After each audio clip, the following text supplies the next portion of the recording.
जय माता दी। आज हम सब मिलकर दुर्गा सप्तशती के दूसरे अध्याय का पाठ करेंगे। देवताओं के तेज से देवी का प्रादुर्भाव और महिषासुर की सेना का वध। विनियोग। ओम मध्यम चरित्र के विष्णु ऋषि, महालक्ष्मी देवता, उशिन्नक छंद, शकंभरी शक्ति, दुर्गा बीज, वायु तत्व और यजुर्वेद सब रूप हैं। श्री महालक्ष्मी जी की प्रसन्नता के लिए मध्यम चरित्र के पाठ में इसका विनियोग है। ध्यान। मैं कमल के आसन पर बैठी हुई प्रसन्न मुख वाली महिषासुर मर्दिनी भगवती महालक्ष्मी का भजन करती हूँ, जो अपने हाथों में अक्षमाला, फरसा, गदा, बाण, वज्र, पदम, धनुष, कुंडिका, दंड, शक्ति, खड्ग, ढाल, शंख, घंटा, मधु पात्र, शूल, पाश और चक्र धारण करती है। ऋषि कहते हैं, पूर्व काल में देवताओं और असुरों में पूरे 100 वर्षों तक घोर संग्राम हुआ था। उसमें असुरों का स्वामी महिषासुर था और देवताओं के नायक इंद्र थे। उस युद्ध में देवताओं की सेना महाबली असुरों से परास्त हो उठी। संपूर्ण देवताओं को जीतकर महिषासुर इंद्र बन बैठा था। तब पराजित देवता प्रजापति ब्रह्मा जी को आगे करके उस स्थान पर गए जहां भगवान शंकर और विष्णु विराजमान थे। देवताओं ने महिषासुर के पराक्रम तथा अपनी पराजय का यथावत वृतांत उन दोनों देवेश्वरों से विस्तार पूर्वक कह सुनाया। वे बोले, महिषासुर सूर्य, इंद्र, अग्नि, वायु, चंद्रमा, यम, वरुण तथा अन्य देवताओं के भी अधिकार छीनकर स्वयं ही सबका अधिष्ठाता बन बैठा है। उस दुरात्मा महिष ने समस्त देवताओं को स्वर्ग से निकाल दिया है।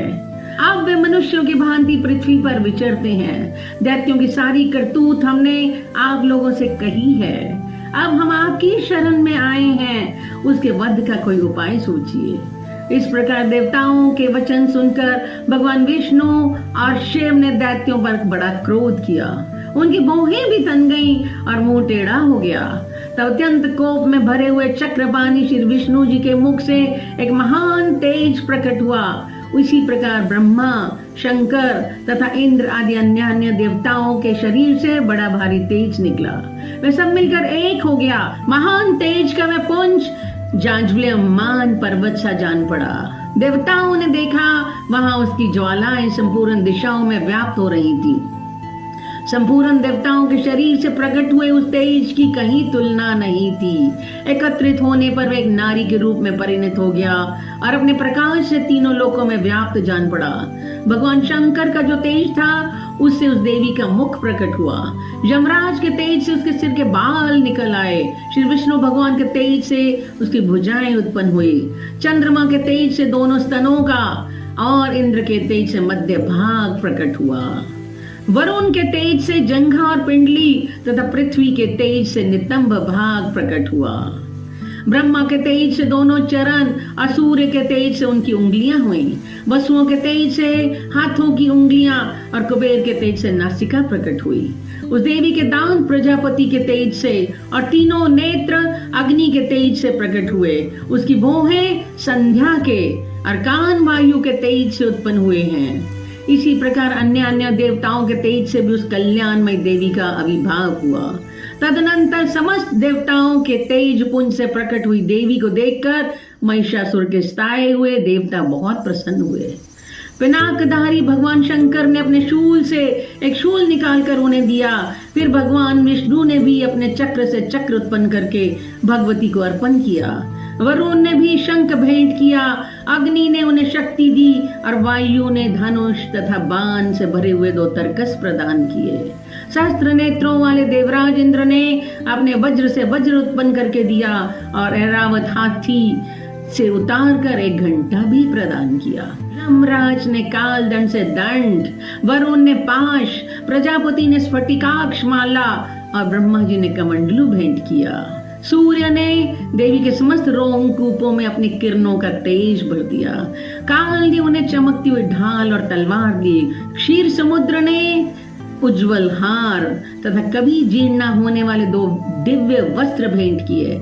साथ ही उन्होंने दिव्य चूड़ामणि, 2 कुंडल, कड़े, उज्जवल अर्धचंद्र, सब बाहुओं के लिए केऊर, दोनों चरणों के लिए निर्मल नपूर, गले की सुंदर हंसली तथा सब उंगलियों में पहनने के लिए रत्नों की बनी अंगूठियां दी। विश्वकर्मा ने उन्हें अत्यंत निर्मल फरसा भेंट किया, साथ ही अनेक प्रकार के अस्त्र और अभेद्य कवच दिए। इनके सिवा मस्तक और वक्षस्थल पर धारण करने के लिए कभी न कुमलाने वाली कमलों की मालाएं दी। जल्दी ने उन्हें सुंदर कमल का फूल भेंट किया। हिमालय ने स्वारी के लिए सिंह और भांति भांति के रत्न समर्पित किए। धनाध्यक्ष कुबेर ने मधु से भरा पान पात्र दिया तथा संपूर्ण नागों के राजा शेष ने, जो इस पृथ्वी को धारण करते हैं, उन्हें बहुमूल्य मणियों से विभूषित नागा हार पहन दिया। इसी प्रकार अन्य देवताओं ने भी आभूषणों और अस्त्र शस्त्र देकर देवी का सम्मान किया। तत्पश्चात उन्होंने बारंबार अट्ठास पूर्वक उच्च स्वर से गर्जना की। उनके भयंकर नाद से संपूर्ण आकाश गूंज उठा। देवी का वह अत्यंत उच्च स्वर से किया हुआ सिंहनाद कहीं समा न सका। आकाश उसके सामने लघु प्रतीत होने लगा। उससे बड़े जोर की प्रतिध्वनि हुई, जिससे संपूर्ण विश्व में हलचल मच गई और समुद्र कांप उठे। पृथ्वी डोलने लगी और समस्त पर्वत हिलने लगे। उस समय देवताओं ने अत्यंत प्रसन्नता के साथ सिंहवानी भवानी से कहा, देवी तुम्हारी जय हो। साथ ही महर्षियों ने भक्ति भाव से विनम्र होकर उनका स्तवन किया। संपूर्ण त्रिलोकी को क्षोभग्रस्त देखकर दैत्यगण अपनी समस्त सेना को कवच आदि से सुसज्जित कर हाथों में हथियार ले सहसा उठकर खड़े हो गए। उस समय महिषासुर ने बड़े क्रोध में आकर कहा, ये क्या हो गया? फिर वह संपूर्ण असुरों से घिरकर उस सिंहनाद की ओर लक्ष्य करके दौड़ा और पहुंचकर उसने देवी को देखा, जो अपनी प्रभा से तीनों लोकों को प्रकाशित कर रही थी। उनके चरणों के भार से पृथ्वी दबी जा रही थी, माथे के मुकुट से आकाश में रेखा से खींच रही थी तथा वह अपने धनुष की टंकार से सातों पातालों को अक्षुब्ध किए देती थी। देवी अपनी हजारों भुजाओं से संपूर्ण दिशाओं को आच्छादित करके खड़ी थी। तदनंतर उनके साथ दैत्यों का युद्ध छिड़ गया। नाना प्रकार के अस्त्र शस्त्रों के प्रहार से संपूर्ण दिशाएं उद्भासित होने लगी। चिक्षुर नामक महान असुर महिषासुर का सेना नायक था। वह देवी के साथ युद्ध करने लगा। अन्य दैत्यों की चतुरंगिनी सेना साथ लेकर चामर भी लड़ने लगा। 60,000 रथियों के साथ आकर उद्दक नामक महादैत्य ने लोहा लिया। 1 करोड़ रथियों के साथ लेकर महाहनु नामक दैत्य युद्ध करने लगा, जिसके रोए तलवार के समान तीखे थे। वह असीलोमा नाम का महादैत्य 5 करोड़ रथी सैनिकों सहित युद्ध में आ डटा। 60 लाख रथियों से घिरा हुआ बाष्कल नामक दैत्य भी उस युद्ध भूमि में लड़ने लगा। परिवारित नामक राक्षस हाथी सवार और घुड़सवारों के अनेक दलों के साथ और 1 करोड़ रथियों के साथ सेना लेकर युद्ध करने लगा। बिडाल नामक दैत्य 5 अरब रथियों से घिरकर लोहा लेने लगा। इनके अतिरिक्त और भी हजारों महादैत्य रथ, हाथी और घोड़ों की सेना साथ लेकर वहां देवी के साथ युद्ध करने लगे। स्वयं महिषासुर उस रणभूमि में कोटि कोटि सहस्त्र रथ, हाथी और घोड़ों की सेना से घिरा हुआ खड़ा था। वह दैत्य देवी के साथ तोमर, बिंदीमाल, शक्ति, मूसल, खड़ग, परशु और पटिश आदि अस्त्र शस्त्रों के साथ प्रहार करते हुए युद्ध कर रहे थे। कुछ दैत्यों ने उन पर शक्ति का प्रहार किया, कुछ लोगों ने पाश फेंके तथा कुछ दैत्यों ने खड़ग प्रहार करके देवी को मार डालने का उद्योग किया। देवी ने भी क्रोध में भरकर खेल खेल में ही अपने अस्त्र शस्त्रों की वर्षा करके दैत्यों के समस्त अस्त्र शस्त्र काट दिए। उनके मुख पर परिश्रम या थकावट का रंच मात्र भी चिन्ह नहीं था। देवता और ऋषि उनकी स्तुति करते थे और वे भगवती परमेश्वरी दैत्यों के शरीरों पर अस्त्र शस्त्रों की वर्षा करती रही। देवी का वाहन सिंह भी क्रोध में भरकर गर्दन के बालों को हिलाता हुआ असुरों की सेना में इस प्रकार विचरने लगा, मानो वनों में दावानल फैल रहा हो। रणभूमि में दैत्यों के साथ युद्ध करती हुई अंबिका देवी ने जितने निश्वास छोड़े, वे सभी तत्काल सैकड़ों हजारों गणों के रूप में प्रकट हो गए और परशु, बिंदीमाल, खड़ग तथा पटिश आदि अस्त्रों द्वारा असुरों का सामना करने लगे। देवी की शक्ति से बड़े हुए वे गण असुरों का नाश करते हुए नगाड़ा और शंख आदि बाजे बजाने लगे। उस संग्राम महोत्सव में कितने ही गण मृदंग बजा रहे थे। तदनंतर देवी ने त्रिशूल से, गदा से, शक्ति की वर्षा से और खड्ग आदि से सैकड़ों महादैत्यों का संहार कर डाला। कितनों को घंटे के भयंकर नाच से मूर्छित करके मार गिराया। बहुतेरे दैत्यों को पांच से बांधकर धरती पर घसीटा। कितने ही दैत्य उनकी तीखी तलवार की मार से दो दो टुकड़े हो गए। कितने ही गदा की चोट से घायल हो धरती पर सो गए। कितने ही मूसल की मार से अत्यंत आहत होकर रक्त वमन करने लगे। कुछ दैत्य शूल से छाती फट जाने के कारण पृथ्वी पर ढेर हो गए। उस रणांक में वन समूहों की वृष्टि से कितने ही असुरों की कमर टूट गई। बाज की तरह झपटने वाले देवी पीड़क दैत्यगण अपने प्राणों से हाथ धोने लगे। कितने ही दैत्यों के मस्तक कट कट कर गिरने लगे। कुछ लोगों के शरीर मध्य भाग में ही विदीर्ण हो गए। कितने ही महादैत्य जांघें कट जाने से पृथ्वी पर गिर पड़े। कितनों को ही देवी ने एक बाँ, एक पैर और एक नेत्र वाले करके दो टुकड़ों में चीर दिया। कितने ही दैत्य मस्तक कट जाने पर भी गिर कर फिर उठ जाते और केवल धड़के ही रूप में अच्छे अच्छे हथियार हाथ में ले देवी के साथ युद्ध करने लगते थे। कितने ही बिना सिर के धड़ हाथों में खड्ग, शक्ति और ऋषि लिए दौड़ते थे और दूसरे दूसरे महादैत्य ठहरो ठहरो ये कहते हुए देवी को युद्ध के लिए ललकारते थे। यहाँ में घोर संग्राम हुआ था। वहां की धरती देवी के गिराए हुए रथ, हाथी, घोड़े और असुरों की लाशों से ऐसी पट गई थी कि वहां चलना फिरना असंभव हो गया था। दैत्यों की सेना में हाथी, घोड़े और असुरों के शरीरों में इतनी अधिक मात्रा में रक्तपात हुआ था कि थोड़ी ही देर में खून की बड़ी बड़ी नदियां बहने लगी। जगदम्बा ने असुरों की विशाल सेना को क्षण मात्र में नष्ट कर दिया। ठीक उसी तरह जैसे तृण और काठ के भारी ढेर को आग कुछ ही क्षणों में भस्म कर देती है और वह सिंह भी गर्दन के बालों को हिला हिला कर जोर जोर से गर्जना करता हुआ दैत्यों के शरीरों से मानो उनके प्राण चुन लेता था। वह देवी के गणों ने भी उन महादैत्यों के साथ ऐसा युद्ध किया जिससे आकाश में खड़े हुए देवतागण उन पर बहुत संतुष्ट हुए, फूल बरसाने लगे। इस प्रकार श्री मार्कंडेय पुराण में सवर्णिक मनवंतर की कथा के अंतर्गत देवी महात्म्य में महिषासुर की सेना का वध नामक दूसरा अध्याय पूरा हुआ।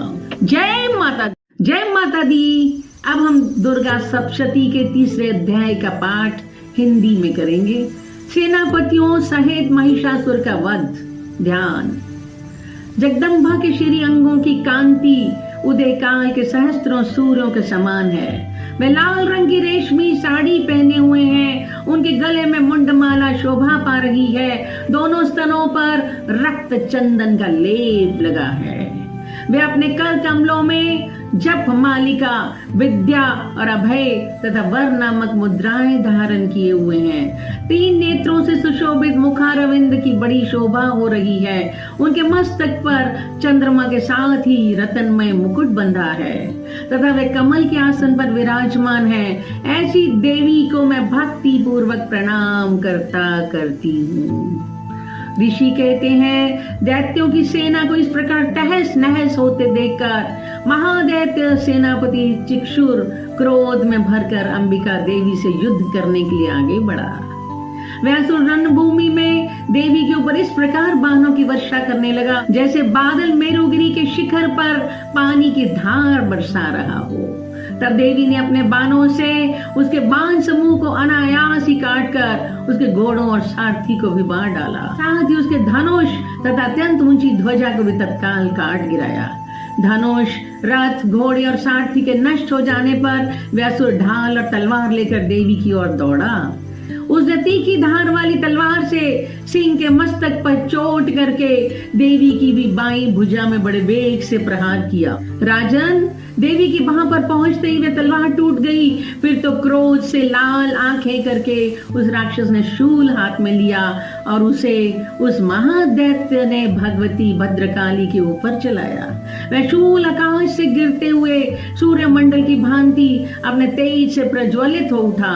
उस शूल को अपनी ओर आते देख देवी ने भी शूल का प्रहार किया। उससे राक्षस के शूल के सैकड़ों टुकड़े हो गए। साथ ही महादैत्य चिक्षुर की भी धज्जियां उड़ गईं। मैं प्राणों से हाथ धो बैठा। महिषासुर के सेनापति उस महापराक्रमी चिक्षुर के मारे जाने पर देवताओं को पीड़ा देने वाला चामर हाथी पर चढ़कर आया। उसने भी देवी के ऊपर शक्ति का प्रहार किया, किंतु जगदम्बा ने उसे अपने हुंकार से ही आहत और निष्प्राण करके तत्काल पृथ्वी पर गिरा दिया। शक्ति टूटकर गिरी हुई देख चामर को बड़ा क्रोध हुआ। अब उसने शूल चलाया, किंतु देवी ने उसे भी अपने बाणों के साथ काट दिया। इतने में ही देवी का सिंह उछलकर हाथी के मस्तक पर चढ़ बैठा और दैत्य के साथ खूब जोर लगाकर बाहुयुद्ध करने लगा। वे दोनों लड़ते लड़ते हाथी से पृथ्वी पर आ गए और अत्यंत क्रोध में भरकर एक दूसरे पर बड़े भयंकर प्रहार करते हुए लड़ने लगे।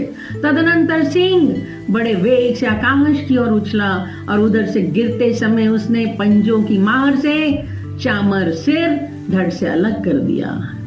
इसी प्रकार उदग्र भी शिला और वृक्ष आदि की मार खाकर रणभूमि में देवी के साथ मारा गया और कराल भी दांतों, मुक्कों और थप्पड़ों की चोट से धराशायी हो गया।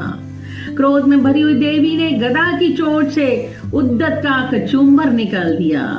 बिंदीपाल से वाशलक को तथा बाणों से ताम्र और अंधक को मौत के घाट उतार दिया। 3 नेत्रों वाली परमेश्वरी ने त्रिशूल से उग्रस्य, उग्रवीर्य तथा महाहनु नामक दैत्यों को मार डाला। तलवार की चोट से विढाल के मस्तक को धड़ से काट गिराया। दुर्धर और दुर्मुख इन दोनों को भी अपने बाणों से यमलोक भेज दिया। इस प्रकार अपनी सेना का संहार होता देखा महिषासुर ने भैंसे का रूप धारण करके देवी के गणों को त्रास देना आरंभ कर दिया। किन्हीं को थथून से मारकर, किन्हीं के ऊपर खुरों का प्रहार करके, किन्हीं को पूंछ से चोट पहुंचाकर, कुछ को सींगों से विदीर्ण करके, कुछ गणों को वेग से, किन्हीं को सिंहनाद से, कुछ को चक्कर देकर, अब कितनों को निश्वास वायु के झोंके से धराशाही कर दिया। इस प्रकार गणों की सेना को गिराकर वह असुर महादेवी के सिंह को मारने के लिए झपटा। इससे जगदम्बा को बड़ा क्रोध हुआ। उधर महापराक्रमी महिषासुर भी क्रोध में भरकर धरती को खुरों से खोदने लगा और अपने सींगों से ऊंचे ऊंचे पर्वतों को उठाकर फेंकने और गरजने लगा। उसके वेग से चक्कर देने के कारण पृथ्वी क्षुब्ध होकर फटने लगी। उसकी पूंछ से टकराकर समुद्र सब ओर से धरती को डुबोने लगा। हिलते हुए सींगों के आघात से विदीर्ण होकर बादलों के टुकड़े टुकड़े हो गए। उसके श्वास की प्रचंड वायु के वेग से उड़े हुए सैकड़ों पर्वत आकाश से गिरने लगे। इस प्रकार क्रोध में भरे हुए उस महादैत्य को अपनी ओर आता देख चंडिका ने उसका वध करने के लिए महान क्रोध किया। उन्होंने पाश फेंक कर उस महान असुर को बांध लिया। उस महासंग्राम में बन जाने पर उसने भैंसे का रूप त्याग दिया और तत्काल सिंह के रूप में प्रकट हो गया। उस अवस्था में जगदम्बा ज्यों ही उसका मस्तक काटने के लिए उद्यत हुई, त्यों ही वह खड्गधारी पुरुष के रूप में दिखाई देने लगा। तब देवी ने तुरंत ही बाणों की वर्षा करके ढाल और तलवार के साथ उस पुरुष को भी बीन डाला। इतने में ही वह महान गजराज के रूप में परिणत हो गया तथा अपनी सूंड से देवी के विशाल सिंह को खींचने और गरजने लगा। खींचते समय देवी ने तलवार से उसकी सूंड काट डाली। तब उस महादैत्य ने पुण्य भैंसे का शरीर धारण किया और पहले की ही भांति चराचर प्राणियों सहित तीनों लोकों को व्याकुल करने लगा। तब क्रोध में भरी हुई जगत माता चंडिका बारंबार उत्तम मधु का पान करने और लाल आंखें करके हंसने लगी। उधर वह बल और पराक्रम के मद से उन्मत्त हुआ राक्षस गरजने लगा और अपने सींगों से चंडी के ऊपर पर्वतों को फेंकने लगा। उस समय देवी अपने बाणों के समूहों से उसके फेंके हुए पर्वतों को चूरन करती हुई बोली।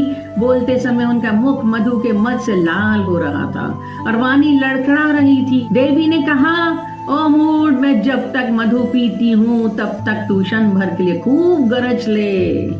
मेरे हाथ से यहीं तेरी मृत्यु हो जाने पर अब शीघ्र ही देवता भी गर्जना करेंगे। ऋषि कहते हैं, यों कहकर देवी उछली और उस महादैत्य के ऊपर चढ़ गई।